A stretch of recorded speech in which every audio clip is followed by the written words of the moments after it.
I'm Bobby Gilstrap, and I'm going to be our host and moderator today. We're glad to have Randy Adams joining us today for this Q&A.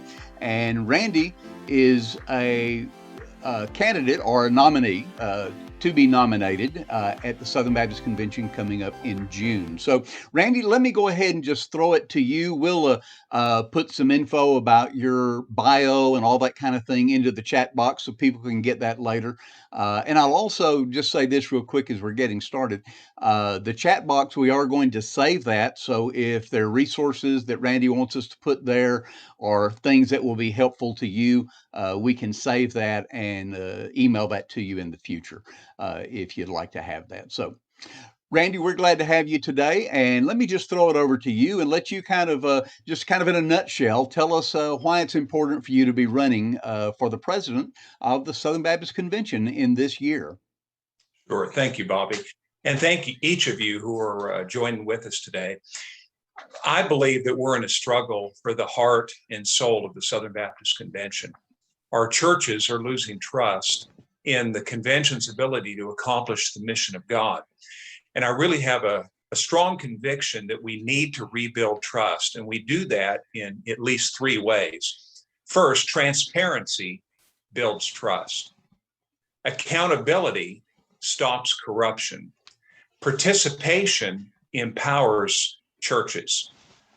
And as president of the Southern Baptist Convention, I would make every effort to restore trust through transparency and to stop corruption through accountability and to empower churches by expanding participation in the annual meeting of the SBC to remote locations, or in some way enable those to attend the SBC who can't afford to attend, who are distant from the annual meeting, and yet from churches that love the Southern Baptist Convention and support our missionaries through the Cooperative program and invest themselves in the work that we do together as Southern Baptists.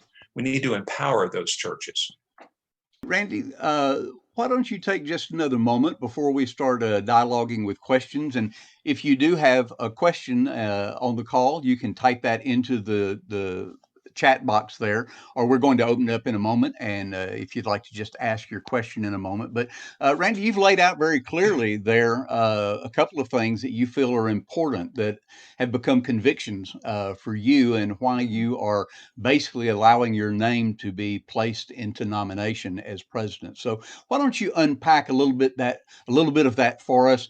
I know you've been doing lots of these Zoom calls, and so you probably have a pretty good feel for exactly how people are thinking and some of the things that maybe would be the hot spots for those of us that are on the line listening today.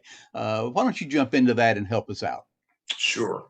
Well, I mentioned that the big problem, as I see it, is loss of trust. And loss of trust presents itself as churches just leaving the system, leaving the Southern Baptist Convention system, not supporting the mission efforts of Southern Baptist.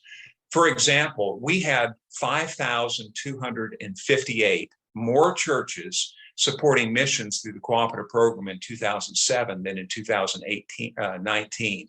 That's a loss of over 5,000 churches supporting missions through the Cooperative program. Even though we've added churches to the system, we've lost churches supporting our mission efforts.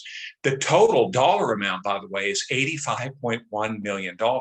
And when you factor inflation into that, it would probably be in the range of $180 million. Fewer dollars given in 2019 than 2007. That, to me, is alarming. Much of that happened following the Great Commission Resurgence vote in 2010. So most of the decline in giving, the decline in baptisms, over 100,000 fewer baptisms every year than 10 years ago through our Southern Baptist churches. And by the way, the churches are the hero of the Southern Baptist Convention.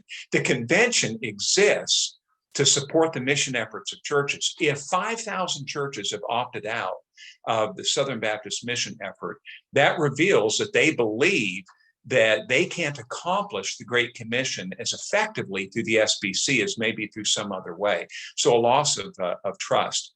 Transparency builds trust. One of the issues, I think, for loss of trust is that there's a lack of transparency in the Southern Baptist Convention.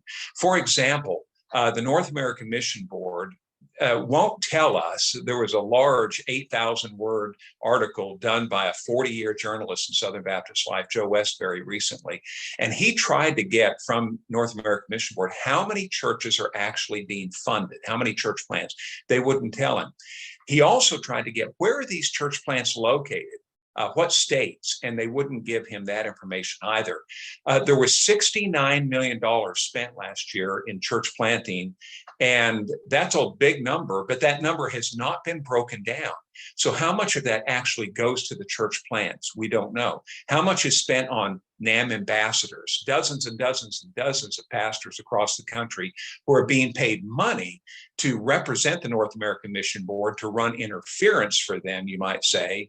Money was spent on that. Money was spent on buying houses, all kinds of things, but we're not given the specifics in terms of transparency on those funds. Now, here's a shocking thing regarding transparency.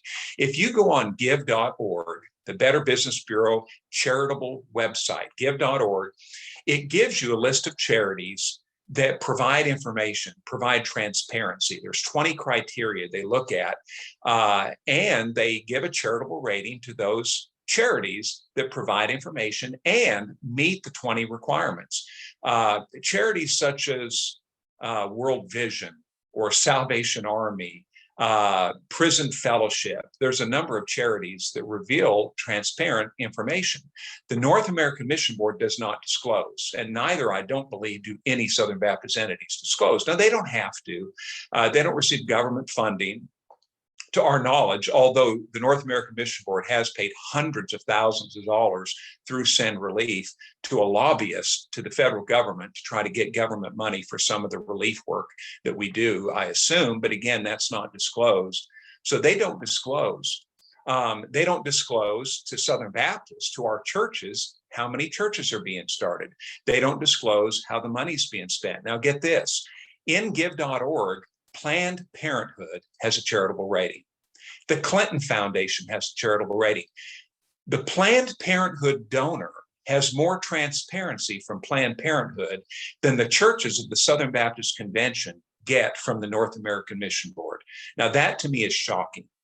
Again, there may be other agencies that also lack that kind of transparency. But in the case of NAMB, I focus on them because millions and millions of dollars every year, probably tens of millions, they have available at their discretion to spend in the way they choose. In other words, it's not invested in church plants necessarily. It's not invested in personnel. It's basically discretionary money. It's millions and millions of dollars. So transparency is a huge issue. Corruption. Accountability stops corruption. And we do have corruption in the Southern Baptist Convention. The most egregious example that we know of in the last 6 months is the former president of Lifeway, Tom Rayner, received a compensation package when he left employment of in excess of $1 million. And he was not leaving simply to retire. He was leaving to run the business that he started while he was the president of Lifeway. And yet he left with over $1 million.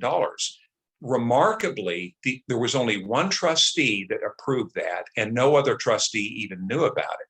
It was the trustee chairman, Jimmy Scroggins, and a vice president for Lifeway had to sign off on it. But the compensation committee of the trustees and the executive committee of the trustees were not told about this $1 million compensation package. We learned about that when Lifeway sued their former president. And when they did, the information came out about the $1 million compensation package. Now, even more so in terms of corruption is the fact that the chairman who gave the $1 million, who approved the $1 million, had 3 book contracts with Lifeway. That's in direct violation of SBC bylaw 15F, which says you cannot receive direct or indirect compensation when you're a trustee of an entity. In this case, the chairman signed book contracts with Lifeway and then approved a compensation package in excess of $1 million. It's almost unbelievable that could happen, but it did in fact happen. Then third, participation empowers churches. Randy, let me Yes, interrupt you just a second sure. because we have a couple of questions that have popped up in the chat. Okay. And let's come back to where you are right there in participation. But these tie into what you've been talking about. Uh, First is Adam Hall. He asked, is there not a stipulation or bylaw that would require NAMB to reveal detailed budget and spending documents? Very good question, Adam. There is not, to my knowledge. Now, they have to pass an annual audit, and they do. But the annual audit really reveals whether or not they are doing things legally and whether they're doing things according to the to their governing documents. It doesn't reveal whether they reveal the details of how they spend the money to Southern Baptists. So, for example, if you go in the annual reports, and I've done this at the Southern Baptist Convention, you can find them online. If you look up SBC annuals, they're archived going all the way back to 1845. What you'll discover is there is a report in which NAMB discloses their expenditures and their income, but it's reported in big block amounts. So they do fulfill that requirement. They have to reveal to Southern Baptists how much they received and how much they spent. But it's revealed, it's reported in these huge numbers. So $69 million. Now, again, we don't know how many churches are being funded by that 69 million specifically, but I think we know a good range, and I think it's between about 1,000 to 1,200 church plants. Remember, last year, hardly any churches were started. The year prior, there were 552, but that doesn't mean those were all supported by NAMB. Many of them were not funded by NAMB. Probably 300 to 400, somewhere in that range, maybe even less, were supported by NAMB. You add up the numbers, it's somewhere between 1,000 and 1,200. To use 1,000, $69 million, that would be $69,000 per church. If it's 1,200 churches, it would be about $60,000 per church plant. If you're a church planter, if you know church planters, ask them, do you get $60,000 a year from NAMB for church planting? And they will tell you no. Most are getting somewhere in the neighborhood of $12,000 to $15,000 a year. So then the question is, so that's maybe $15 million of the 69 million is going to the church planter, 20 million tops. So where's the other $50 million going? That's the number that I'm curious about, and that is not revealed to us. Where's the other $50 million? We're not even told specifically, by the way, about the 15 to 20 million that goes to the church plant. We don't know who those churches are. We don't know where they're located. There's so much more I could say about that, because increasingly that money that goes to the church planter doesn't come through the state convention. It doesn't go through the local association. It goes through sending churches. So it's really hard to understand how accountability happens, because, for example, in the Northwest, the sending church for a church plant may be in Texas or North Carolina.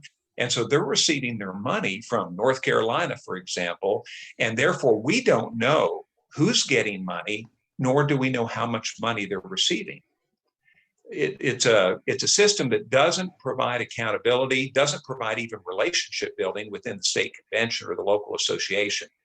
Randy, let me follow up because we have another question that ties directly into this, and it'll let you expand a little bit more. But Daryl Stagg asked, and this is, I'll preface it with this. I know several of the other candidates, at least one in particular, I've heard say several times, the president doesn't have much authority.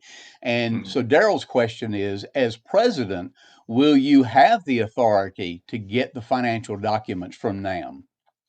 That's a great question. Here's my response. Maybe not in terms of the outlined job of the president. The job of the president in outline form is that you help put the trustees in place that govern our entities, and it takes years to do that. And some of the other candidates have talked about the fact that the president's power is limited because you can only replace a certain amount of trustees each year.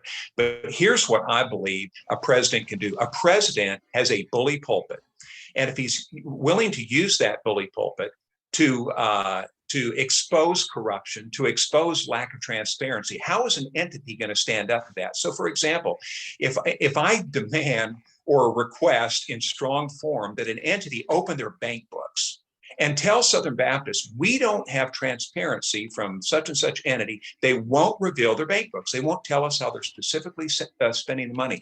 They won't tell us specifically what the performance is of their entity. How are they going to withstand that? If I say that Planned Parenthood donors get more transparency than churches that give to the North American Mission Board or the Southern Baptist Convention, and that our churches reveal the same level of transparency that Planned Parenthood donor gets, how can they withstand that without revealing the financial information would be my question. Because as from my seat, if I say that, and I've gone on record requesting that, NAMB may blow me off and Baptist Press won't cover that. And state papers may not cover it. But if you're the president of the Southern Baptist Convention and you're demanding that kind of transparency from entities and they don't give it, how are they going to withstand that? Because now Baptist state papers may pick that up and cover it, maybe even Baptist Press. But I'll tell you what else, who else will? Secular media. And there will be others listening. When the president of the Southern Baptist Convention is requesting, demanding, insisting that the bank books be opened. And I'll be the president that insists that our entities reveal to us how the money is being spent and what are we getting for the money. And they may attempt to resist that, but when they do, we won't lose 5,000 churches. Things are going, and by the way, what's happening right now in the state of Georgia, Georgia is allowing churches to opt out of 2 Southern Baptist entities. We're going to see more and more of that. So if a Southern Baptist entity is not forthcoming with information in Georgia, their churches now can cut that entity out of their CP. And it's not just Georgia, many other state conventions. In the Northwest Baptist Convention, we're doing the same thing. This week, I had a church send me an email that they have voted to lead the Southern Baptist Convention. But they said, we want to support the Northwest Baptist Convention. We like what you're doing. We're upset with the SBC. So then we have a decision to make. Are we going to try to preserve this church as a Northwest Baptist church? Are we going to try to help them support what they agree to in the Southern Baptist Convention and not support what they don't agree to? Yes, we will. And Georgia will. And increasingly other state conventions will. So I think if they'll listen to nothing else, they're going to listen to the fact that Southern Baptists won't support them financially. And the president can help Southern Baptists understand exactly what's going on. Hey, Randy, let me follow up with one more question we have in chat. And then I want to take a break there and get back to kind of where you were going before to talk about participation, because you say that participation empowers churches. So we need to have you unpack that a little bit. But first, Rick Weiss asks this. He says, I have been hearing about these issues from your blog and Facebook for several months now. He says, I am wondering if there are any responses to these statements by NAMB or other candidates that seek to dispute what you are saying. Excellent question, Rick. Interestingly, no. No one has disputed what I've said. They haven't disputed the facts. They haven't even disputed the interpretation of the facts. They've tried to ignore them and hope others will as well, I think. There are other candidates, at least one other candidate who agrees with me. He's privately agreed with me and maybe even publicly. My question is, what will he do? It's not simply what we believe that's important, it's what we actually do. But no, they've not refuted any of the facts or any of the arguments. And what I've said repeatedly, if I'm wrong, if I get numbers wrong, if I get the facts wrong, I want people to help me get them right. And so I try to reveal my sources in most everything I write. I invite people to push back or to correct me when I'm wrong, because I don't want to live life wrong. I want to be in the right. I want to be my arguments based on truth. So to answer to your question is no, they've not disputed what I've said. Okay, Randy, if you will, go ahead and unpack a little bit more where you were going about participation empowering churches. Well, currently, in a typical SBC annual meeting, we have about 4,000 to 5,000 churches with messengers at the meeting. If rumors are true, and if we go by past experience, about 10,000 messengers will show up in Nashville. It's about what we've been receiving, sometimes as low as 5,000, usually 8 to 10, 12,000, something like that, about 4 to 5,000 churches. There are 47,000 Southern Baptist churches. There are currently about 30,000, 29,000 that support missions through the Cooperative program. So what I believe is these churches with bivocational pastors, or churches who are distant from the SBC, or who have members who love Southern Baptists, support Southern Baptists, but maybe they can't take vacation to go to a Southern Baptist convention. Maybe they can't afford the motel rooms and the flights and all of that. These churches deserve to allow their voice to be heard and their vote to be received by the Southern Baptist Convention. If we open up participation through virtual means or through remote locations, we could grow the number of churches participating from 5,000 to 10,000, or maybe 15 or 20,000 churches. And what that would do is it would allow no small group in the SBC to control the system. Right now, really, the Southern Baptist Convention is led by a fairly small group of people.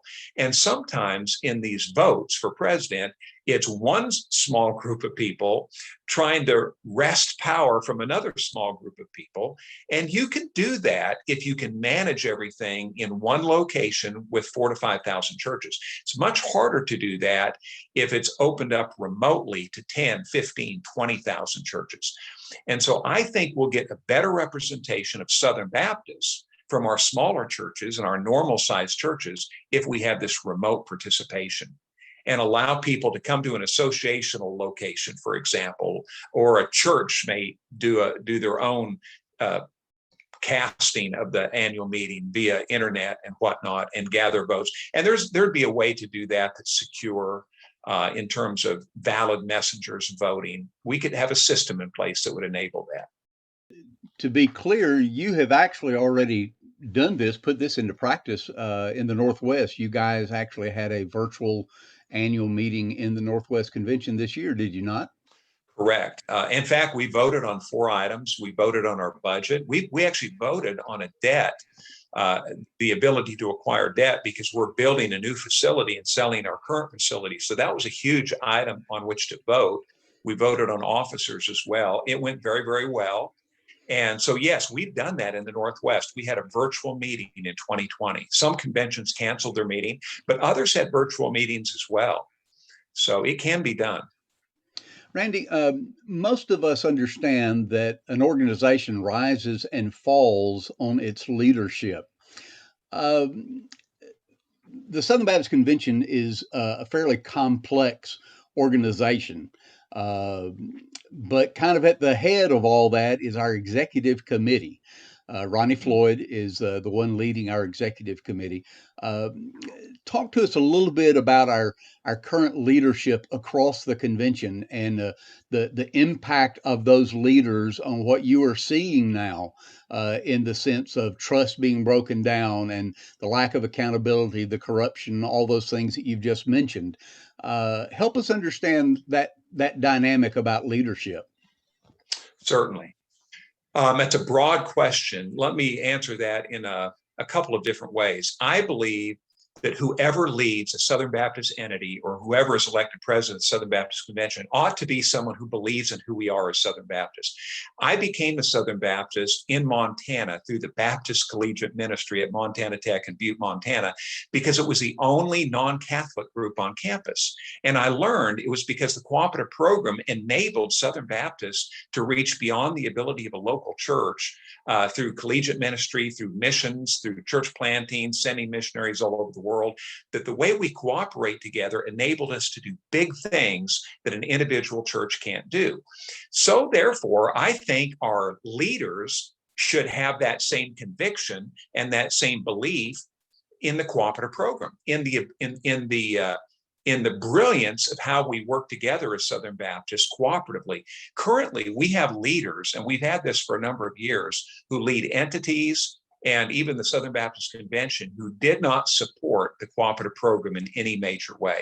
So, for example, I can name names on this, but we have entity leaders and leaders at the EC Who if our normal average church followed their example in cooperative program giving, we'd be out of business, out of business.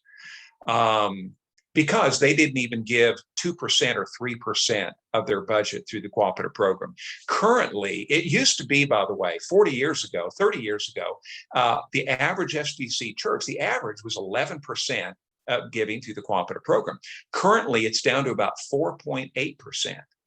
But we actually have leaders, and we have elected leaders that give even less than that. I think that's just, it's unbelievable. How can you elect a person or put a person in a position who cannot model or set the example for how churches ought to give?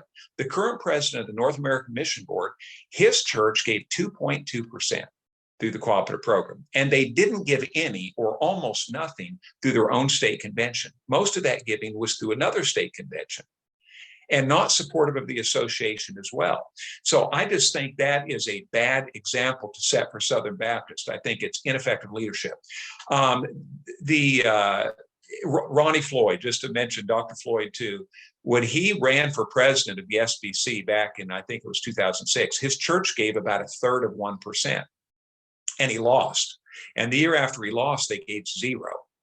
And then they started, and then he was made the chairman of the GCR task force, which I think led us to the worst decision we made in my ministry lifetime. The Great Commission Resurgence Task Force, which was adopted, their recommendation was adopted in 2010, led to the worst decade in the history of the Southern Baptist Convention. The recent decade is the worst decade in our history in terms of decline. Decline in giving, decline in baptisms, church plants, missionaries on the field. We have 2,000 fewer missionaries on the international field than we did about 12 years ago. So here's a person who did not support cooperative program in any major way. Now, he began supporting the cooperative program about that time in a much more substantial way, and then was elected president of the SBC and now president of the EC. But that came fairly late in his ministry. I just believe we ought to have leaders who strongly believe in who we are to the extent they'll put their money there.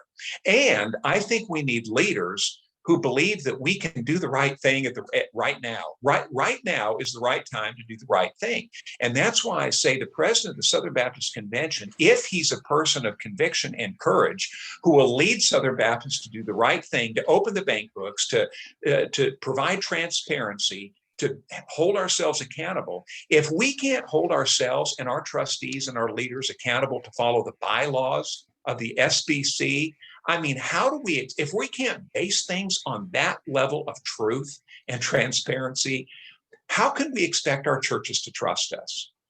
If the executive committee of the Southern Baptist Convention does not remove a trustee who gave $1 million to an outgoing president who has 3 book contracts with that very same entity in complete and total and utter violation of the SBC bylaws, if they don't remove him, then the EC is feckless and weak and not doing the job that they're charged to do by Southern Baptists. Our churches deserve better than that.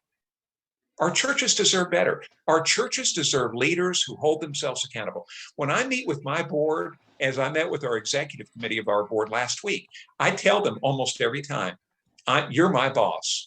Your job is to hold me accountable. Your job is to represent the churches of the Northwest to me and make sure I'm doing what is best for our churches. If you don't think I am, we need to talk about that. And we need to make some adjustments. I don't think our entities of the SBC, not most of them, their trustees are not told, you represent the churches of the Southern Baptist Convention, and your first job is to hold us accountable to what Southern Baptist churches need and want from us. That's not what they're told.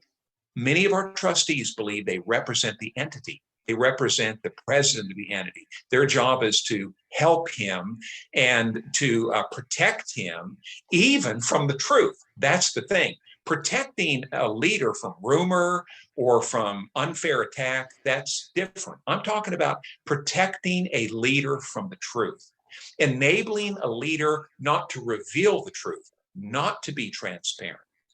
That is egregious. It's wrong. It's why we're in the shape we're in. It's why we've lost $85 million in giving and over 5,000 churches supporting the system.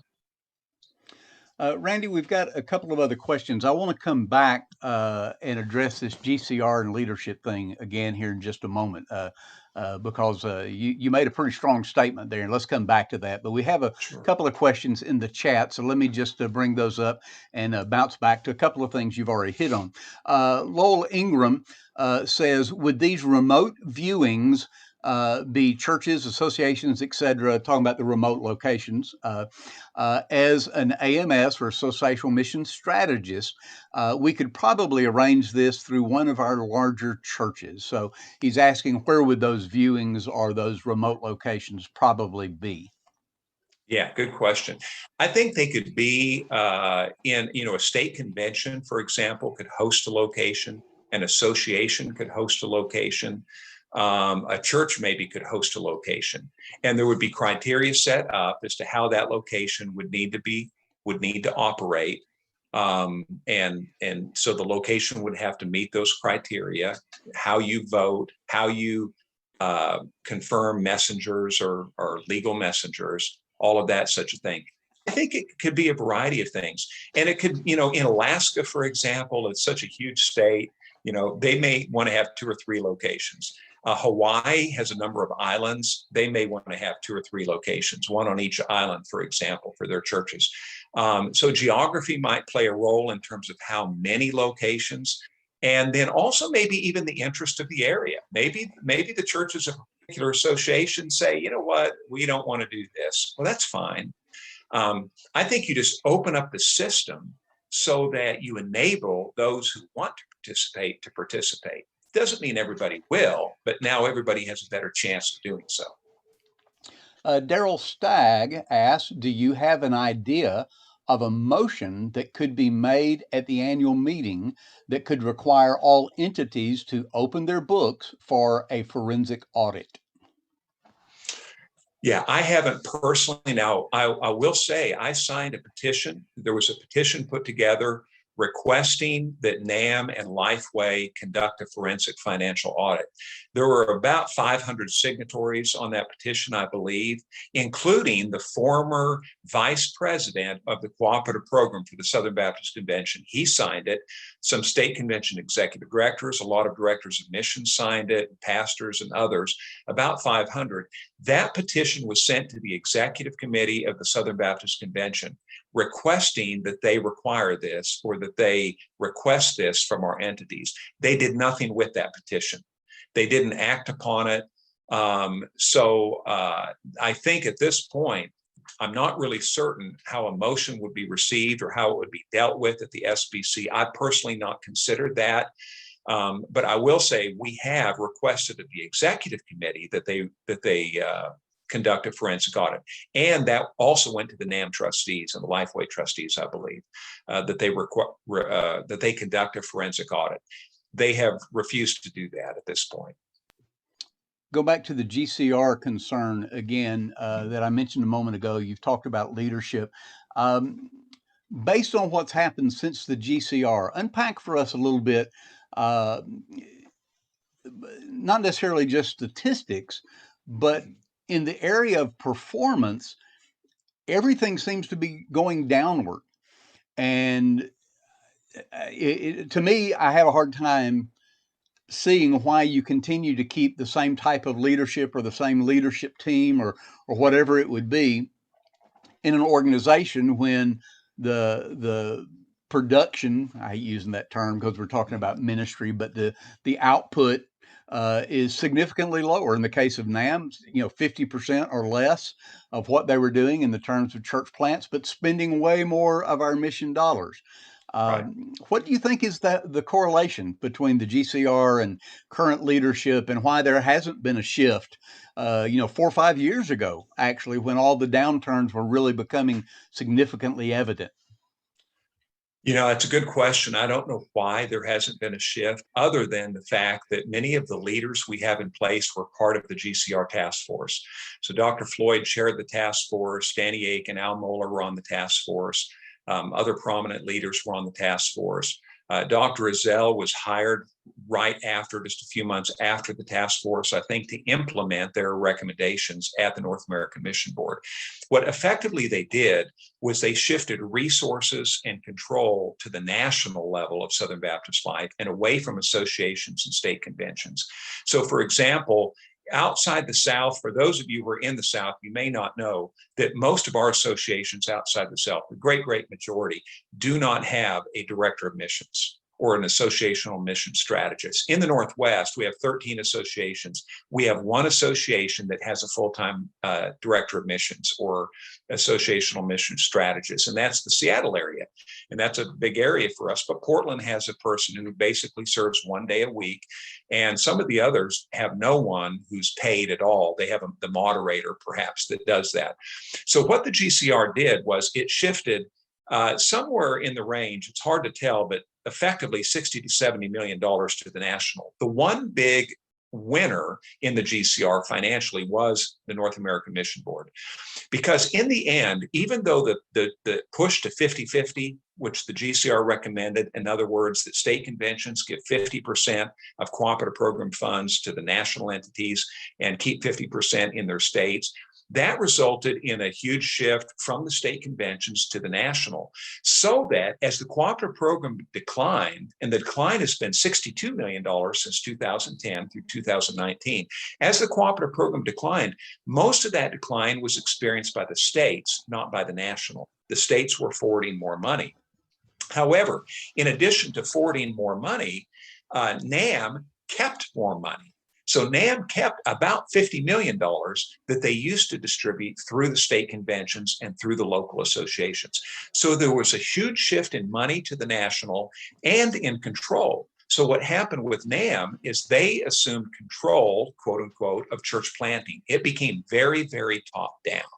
They basically disengaged from the South, engaged more fully in the non-South, but not through the state conventions and the associations. They tried to do it directly, so that the church planting budget for NAMB increased from 23 million to 75 million, over a 300% increase, but the number of church plants fell to less than half of what we had. So we are now at the level of baptisms that we were in 1938. In 2019, we baptized about what we did in 1938.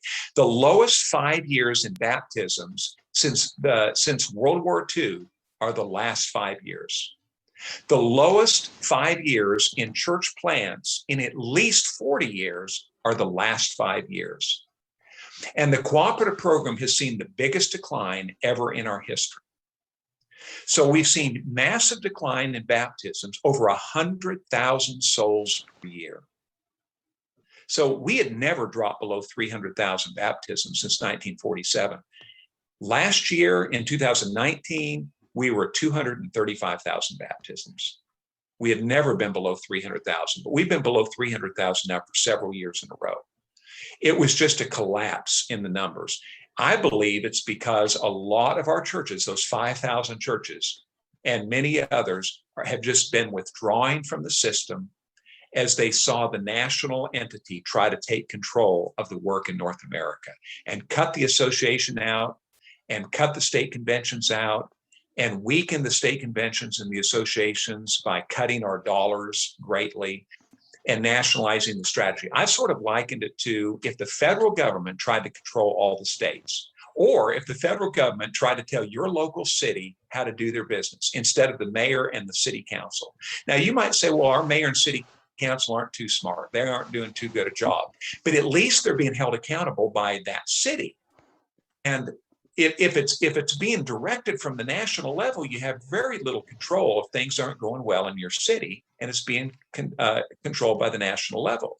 What we have in the Southern Baptist Convention is church planting is being controlled largely by the North American Mission Board, and as they've controlled it, tripling their funding, the numbers have plummeted to less than half. Why? Because they're not working through the natural relationships. We're relational people. And, if you don't, people trust the people they know, they work with the people they know. And if you're trying to direct work, we had last week, I'll just tell you in the Northwest, we had a man from Alpharetta, or a representative from Alpharetta, try to lead a strategy development for church planting in the Northwest. We didn't participate. I said, if we're going to develop strategy, which we have one, by the way, I was with our church planters this week. We have 50 church planters currently with funding starting churches in the Northwest. We're doing quite well. I said, our church planting leader and our church planting missionaries, we've got 5 of them on the ground full time doing work. I said, they should be leading that meeting. Why would Alpharetta send someone who doesn't even live here to lead a strategy development for the Northwest? It makes no sense. How would it be if I went to Spokane, Washington, and gathered the pastors up and started telling them how they ought to do their job in reaching Spokane? That's crazy. And Louisiana wouldn't put up with it. Mississippi wouldn't put up with it. Nobody would put up with that. But NAMB, because they have the money, they're the bank, they think they can force that upon us in the non-South. Now, what's happened is most state conventions outside the South, because they don't have the money, they've just handed it over to NAMB, church planting. And they're kind of out of the church planting business. That's what's happened in most of our state conventions. It hasn't happened in the Northwest. We still have church planting missionaries because we've insisted. We've said, this is our mission field. We're not going to give it to you. We're responsible under God. And by the way, if we make a bad decision, we at least have to live with that decision because we live here. And that's not just true for us. It's true for people in North Dakota or Wisconsin or Illinois or wherever it might be. The people on the ground who live there ought to be making the decisions about how resources are allocated and strategy. And the national entity should help us. They should help us. Just like the associational missionary doesn't try to dictate to the churches what to do. The DOM understands, I am the servant of the churches. I'm here to help my pastors get better. And that's the way we are at the state level. We're here to help people, not dictate to people. And we've gotten a lot of dictation from the national, and it's been disastrous. And I believe it's why we have plummeted. And we not only plummeted in the Great Commission metrics of baptisms and church planting, we plummeted in dollars because people are recognizing this isn't working and we're not going to give our dollars to a failing system. Okay, Brother Randy, we've got several other questions that have come up, so I'm going to ask you to try to be as concise as possible because we're kind of running out of time, probably about 14 minutes left before we want to try to wrap it up. But you've written also, and this is a leadership issue, but you've written also about the North American Mission Board petitioning the United States Supreme Court and what they have presented. Of course, there was an amicus brief filed by the ERLC. They've done that a couple of times in this whole process. But can you speak to that briefly about what your feelings are and what needs to happen there? Maybe just concerns about North American Mission Board, petitioning the U.S. Supreme Court. Sure. And I've written 2 articles on this, and we can post those in the chat so I'll try to be brief. Basically, the North American Mission Board is defending themselves in a lawsuit with Will McCraney by saying that when a couple of things, when Will McCraney gave a release to the Maryland-Delaware Convention, NAMB said that released them from liability as well, arguing a connection.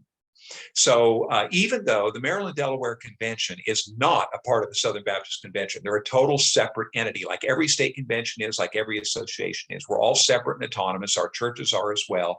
But they're saying if you're part of this Southern Baptist family, if you release one part of the family, then you release the entire part of the family. So that was their basic argument. They also argued that they're using employment law to say McCraney cannot sue them for defamation of character. By the way, what NAMB has said is that even if we defame your character, and even if we tortiously interfere with your job, you cannot hold us responsible because you're part of the SBC family, so to speak, or Southern Baptist family, and therefore we're protected by the First Amendment against defamation of character and tortious interference. That's essentially what their argument is. And they're using employment law to argue that. The problem is McCraney was not an employee of NAMB.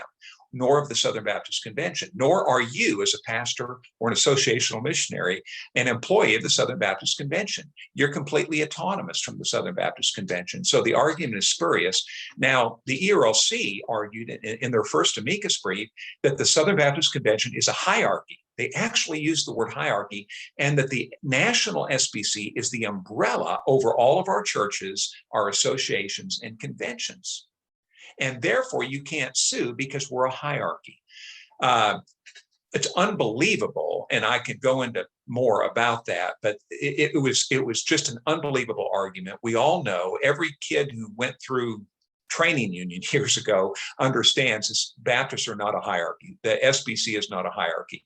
Now, in this most recent filing to the Supreme Court, NAMB has filed to the Supreme Court, again, asking that they throw this out on First Amendment grounds, basically saying that when you're part of the Southern Baptist family, then even though you're not a part of the same entity or the same convention, you serve the same churches, is what the ERLC said. So if a convention and an association and the national convention are serving the same churches, then you can tortiously interfere with a person, you can defame a person in the association, for example, and you cannot be held responsible for that. Now, I'll just say one thing. One of the big danger in that, there's a lot of dangers, but one of the dangers is whoever has the money and the power can dictate and do whatever they want in the whole Southern Baptist family, if in fact NAMB wins in this Supreme Court filing. What it means is you can buy your friends, because NAMB has millions of dollars to buy friends. You can call directors of missions, and this has happened, by the way, and say, don't hire that person, don't do this. NAMB can do that. If you do this, we won't put money in your association or your convention for church planting. You could actually get away with that if they win this lawsuit, because you could tortiously interfere with a person's employment, and you could defame them even in terms of their character, and you could not be held responsible for it. That's what they're arguing for.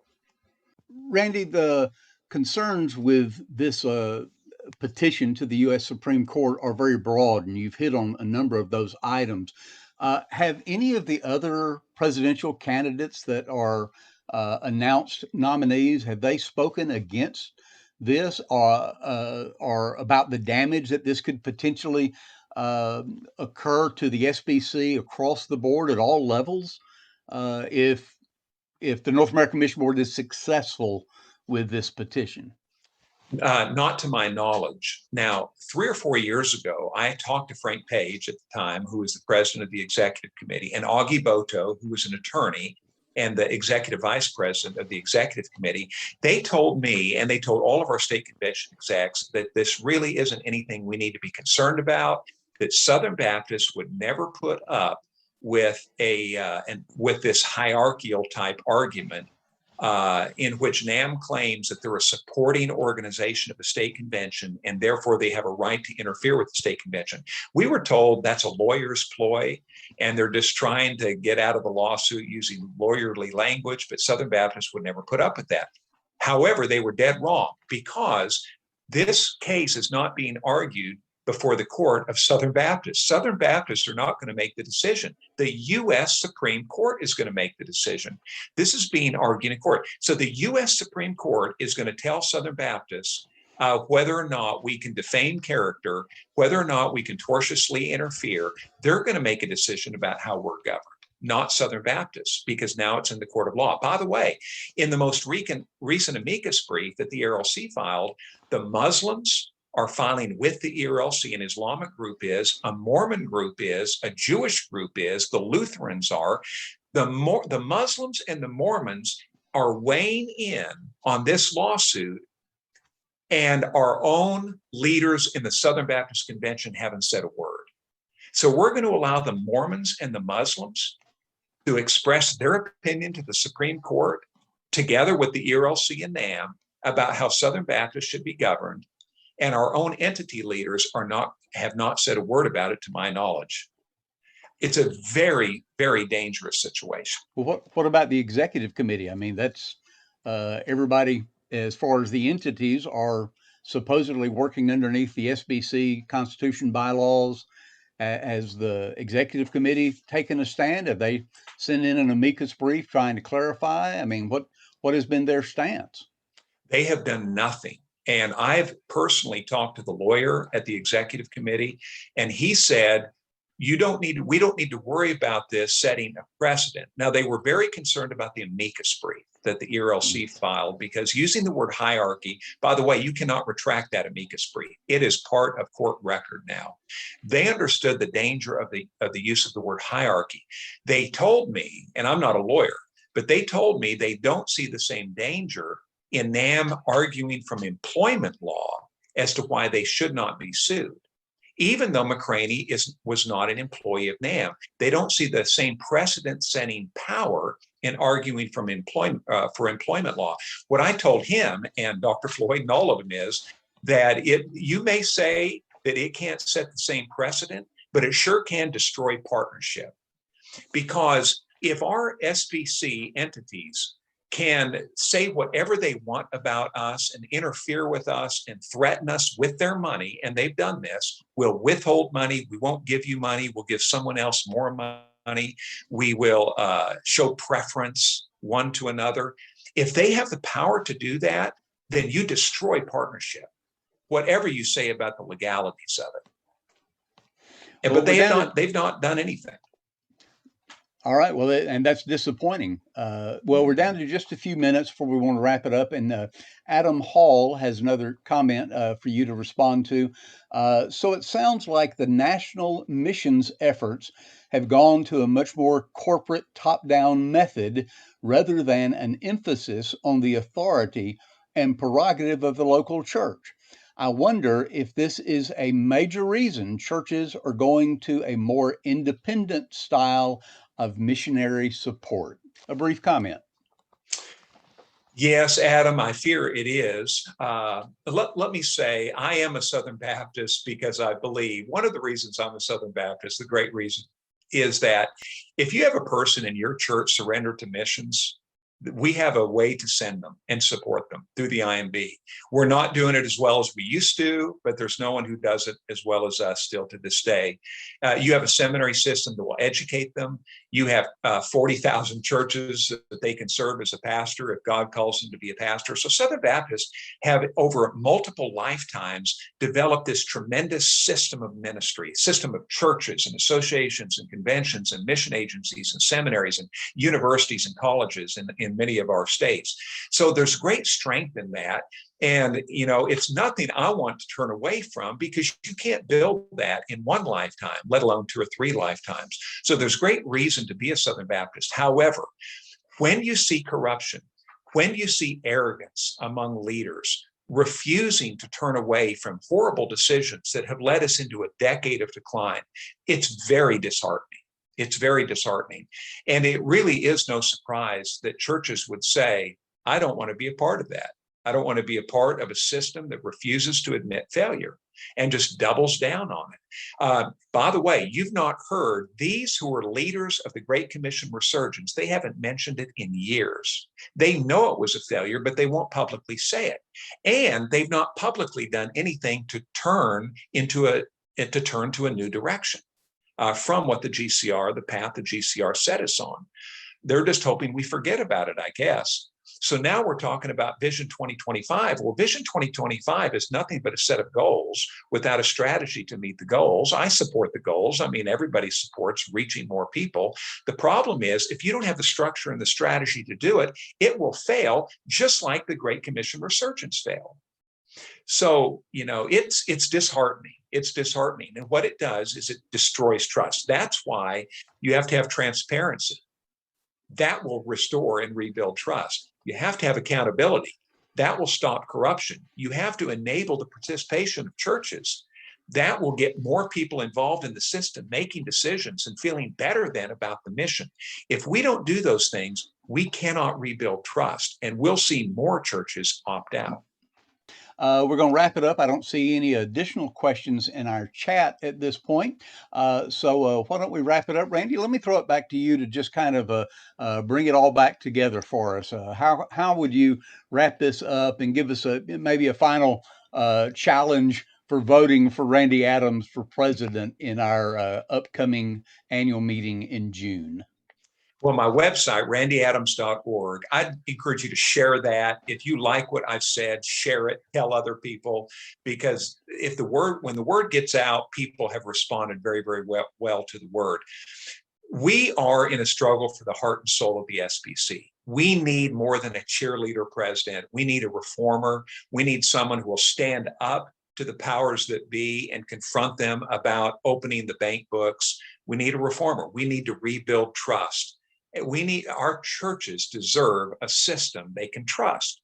And we do that through transparency, building trust, accountability, stops corruption, participation empowers churches. I'll be a president. I'll do everything I can to be the president who will require and press upon, and in every way I can, request and demand of our entities that they open the bank books and they become transparent and they stop corruption. And when they don't do it, I'll call them out on it publicly, not just privately, publicly. Call them out on the corruption, as I've done as a candidate. One reason I've done this is because if I get elected, I have a mandate to do what I've said I will do. I'm not simply telling you what I believe, I'm telling you what I will do. And they'll know that. There's no way I get elected if people don't believe we need reform, transparency, accountability, and participation in the Southern Baptist Convention. For Randy Adams, I'm Bobby Gilstrap. We're glad that you joined us today for this Zoom call. He'll be doing another Zoom call the end of next month, and I should have looked that up. It's May something. It's the last Thursday, I believe, of next month. I think it's the 27th, perhaps. Yeah, that's probably right. So, but it's the last Thursday, if I remember right, of next month. So if you know others that would like to participate and join, then feel free to sign up for that one as well. All right. Thank you, and appreciate you joining us today.